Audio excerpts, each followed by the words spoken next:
Hey everyone, it's Tracy at Worlds and Swirls Quilting, APQS Ontario. Today is day 7. Here we go. We're going to do a filler design today.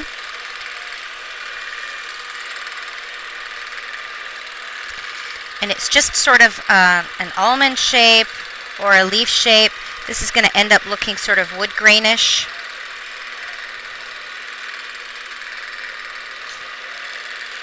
And we want to stay sort of close.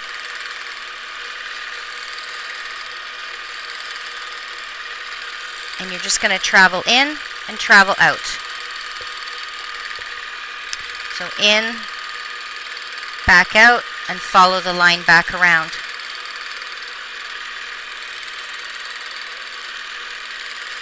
Just like that. You want to try to get all these shapes facing different directions, otherwise it's going to look very sort of soldier-like. It won't have too much movement.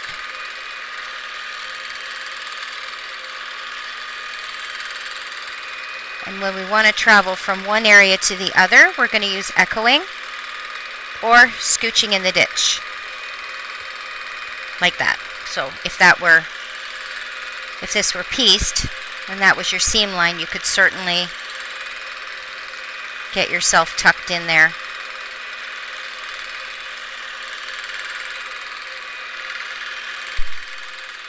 Try to keep them, the sizes, try to keep them a little different. Try not to make them all exactly the same size. By adjusting the sizes of each one, it actually creates more texture and more movement. You can tuck little ones in. Now, if I want to work over here for a little bit, I'm just going to echo myself all the way around till I get to where I want to be. And in the grand scheme of things, when it's all stitched out, nobody's going to notice that there's a big echo that travels even all the way across the whole design.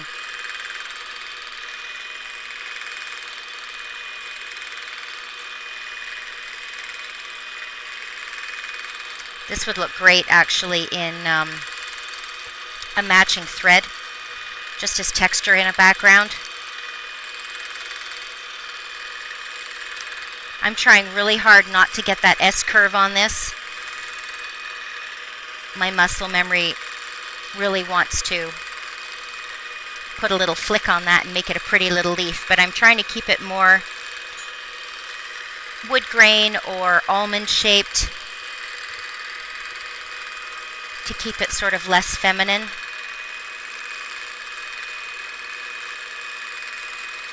I will say too that I'm trying to stitch it slowly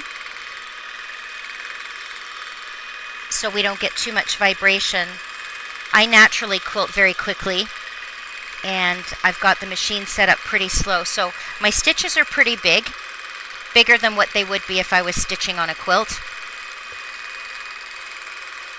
I'm in manual mode. I love manual mode, it's nice and smooth. APQS has the best stitch regulators on the market, in my opinion. But sometimes as you're speeding up and slowing down and the stitch regulator's doing its job, I find sometimes I just like the hum, the steady hum of manual mode. And the trick with manual mode, everyone, is to make sure that you are getting the machine working with your natural cadence and rhythm. So if your stitches are big, like mine are right now, I would speed up the machine. I'm not going to change the speed of my hand because this is where I'm comfortable. So if you're finding your stitches are quite large and you feel like you're dragging your machine through your fabric, you need to speed up the motor. And on the opposite end of the scale, if you're stitching away and your stitches are minuscule and tiny and your bobbin thread is starting to break and you're having issues like that, oops, oh crap, I wrecked it right at the very end. Oh well. If your stitches are really tiny, then there's nothing wrong, again, with the speed of your hand. Your machine is just set a little too quick, so you need to slow it down. Let's turn the light off there. maybe get a better look. There. Oh, oh, look at, oh, black light. Woo. There we go. So that's today's design of the day. I hope you like it, and we'll see you tomorrow.